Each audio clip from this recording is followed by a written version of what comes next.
नमस्कार, मैं PM DNS Singh और आप देख रहे हैं कमाल है यार। इस वक्त की बहुत ही बड़ी खबर निकलकर सामने आ रही है। ऐसे कहें कि बहुत ही बड़ी खुशी की खबर निकलकर सामने आ रही है नेपाल के लिए। जी हाँ दोस्तों, नेपाल का जो पेट्रोलियम पदार्थ की आशंकाएं जताई जा रही थी, ऐसा बताया जा रहा था कि नेपाल में पेट्रोलियम पदार्थ निकल सकता है और उस पर रिसर्च हो रही थी। उस रिसर्च का परिणाम लगभग आ चुका है, यानी कि उसका परिणाम है वो पॉजिटिव भी आ चुका है। तो हम बात करेंगे कि कितना खर्चा बैठ चुका है नेपाल का। इसके अलावा ये पेट्रोलियम पदार्थ निकलने के बाद नेपाल को कितना फायदा होने वाला है, नेपाल देश की इकोनॉमी किस प्रकार से हाइलर पॉइंट पर पहुंचने वाली है, इसके अलावा लोगों को भी कितना फायदा होने वाला है, जो नेपाल की जनता है उनको। ये सारी बातों पर हम चर्चा करेंगे, तो वीडियो के अंत तक बने रहिए। और अगर आप चैनल पे नए हो तो चैनल को सब्सक्राइब करके बेल आइकन दबा लीजिए ताकि आपको अगला अपडेट भी सबसे पहले मिल सके। तो चलिए वीडियो को शुरू करते हैं। दोस्तों, नेपाल जो कि पूर्ण रूप से यहाँ पे आश्रित है पेट्रोलियम के लिए, चाहे वो इंडिया हो चाहे वो और अदर कंट्री हो, वहां से उसको लाना पड़ता है। और उसी के कारण जो पेट्रोलियम पदार्थ है वो अगर दूसरे देशों में लाना पड़ता है तो उनका टैक्सेस कटता है, उसके अकॉर्डिंग अपने आप ही पेट्रोलियम के दाम ऊपर चले जाते हैं, जो कि आज आसमान छू रहे हैं। नेपाल में आज यहाँ पे पेट्रोलियम के दाम 103 से भी ऊपर हो चुके हैं, जो कि एक सुखद खबर नहीं कह सकते, लोगों के लिए बहुत बड़ी दुविधा बन चुकी है। और आज का टाइम भी ऐसा है कि पेट्रोलियम के बिना चला ही नहीं जा सकता। नेपाल में अभी एक और जहां पे हम बता सकते हैं पेट्रोलियम का जो B6 है ब्रांड, वो भी आ चुका है। और ये जो है वो कम पोल्यूशन करता है, लेकिन उसका खर्चा भी उससे भी ज्यादा है। ये जरूर है कि वो यहाँ पे माइलेज ज्यादा देता है, या फिर ऐसे कह सकते हैं कि इफिशियंसी बढ़ा देता है इंजन की। लेकिन मैं आपको बात बता रहा हूं उस चीज की जिससे कि नेपाल खुद अपना पेट्रोलियम निकालेगा। जी हाँ दोस्तों, मैं बात कर रहा हूं सीस्मिक जो सर्वे हो रहा है उसकी, जो कि चाइना और नेपाल दोनों मिलकर कंडक्ट कर रहे हैं इस चीज को। और दहले डिस्ट्रिक्ट में एक यहाँ पे परीक्षण पूरा भी हो चुका है, जिसके अकॉर्डिंग बताया जा रहा है कि जो नेपाल है उसकी जो दहले डिस्ट्रिक्ट है उसके अंदर पेट्रोलियम पदार्थ निकल सकता है। और ये पॉजिटिव रिपोर्ट आई है।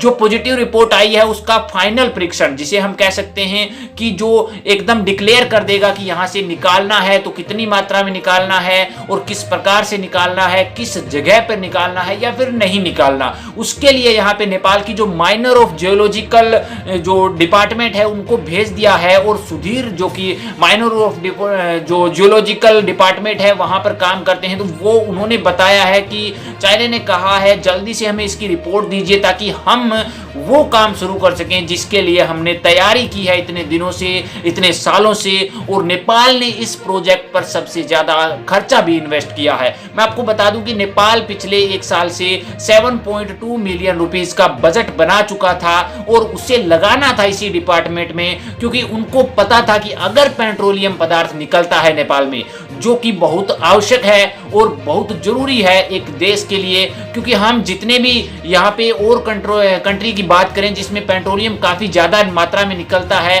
तो वो देश सभी के सभी अमीर हैं और बहुत ज्यादा अमीर हैं, क्योंकि वहां पे पेट्रोलियम के दाम बहुत ज्यादा कम है, लोएस्ट प्राइस पर हैं। और अगर दोस्तों पेट्रोलियम पर सब कुछ टिका हुआ है, आज का युग है वो पेट्रोलियम का युग है, ये हम कह सकते हैं। क्योंकि यहाँ पे जो भी इंपोर्ट्स एक्सपोर्ट्स होते हैं वो पेट्रोलियम के विदाउट नहीं हो सकते, जिसके कारण रेट है वो अपने आप हाई चले जाते हैं। और अगर नेपाल में ऐसा होता है कि निकल जाए पेट्रोलियम पदार्थ, तो जाहिर सी बात है दोस्तों कि यहाँ की जो सब कुछ परचेज करता है नेपाल, उसमें बहुत ज्यादा मुनाफा होगा। और नेपाल डिपेंड भी नहीं रहेगा दूसरे देशों पर, वो जब चाहे जैसे चाहे अपना पेट्रोलियम यूज कर सकता है विदाउट किसी टैक्स पर। और अगर टैक्स नहीं लगेगा नेपाल में, तो नेपाल के प्रत्येक व्यक्ति को कम दामों में पेट्रोलियम पदार्थ की यहाँ पे भरपार और भरपूर मात्रा में मिल सकेगा, जिसके कारण वो भी अपना आगे का स्कोप देख सकेंगे। और अगर एक देश के प्रत्येक नागरिक को चीजें सस्ती मिलना शुरू हो जाए, तो आप सोच सकते हैं कि वहां पर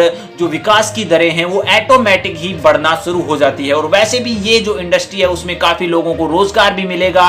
दूसरी बात, अगर खुद का होगा ये चीजें तो बाहर से नहीं लाना पड़ेगा, तो वो पैसा बचेगा, जो कि बहुत ज्यादा फैक्टर बन जाता है एक विकास की दरों को तेज करने के लिए। तो दोस्तों, जल्दी से जैसे ही ये फाइनल रिपोर्ट आती है वैसे हम आपके सामने फिर वीडियो लाएंगे। और आशा करते हैं कि पेट्रोलियम पदार्थ का फाइनल रिजल्ट भी पॉजिटिव आए, जिसके कारण नेपाल खुद पर डिपेंडेंट हो जाए, खुद के लिए कुछ कुछ कर सके अपने पेट्रोलियम को लेकर। तो आपकी क्या राय है, क्या निकलेगा या नहीं निकलेगा फाइनल रिपोर्ट में? अपने विचार कमेंट सेक्शन में जरूर लिखिए। चलिए आज के लिए इतना ही रखते हैं, आगे कोई नया अपडेट मिलता है तो फिर आपके सामने हाजिर हो। तो वीडियो को लाइक कीजिए, शेयर कीजिए और अगर आप चैनल पे नए हो तो चैनल को सब्सक्राइब करके बेल आइकन दबा लीजिए ताकि आपको अगला अपडेट भी सबसे पहले मिल सके।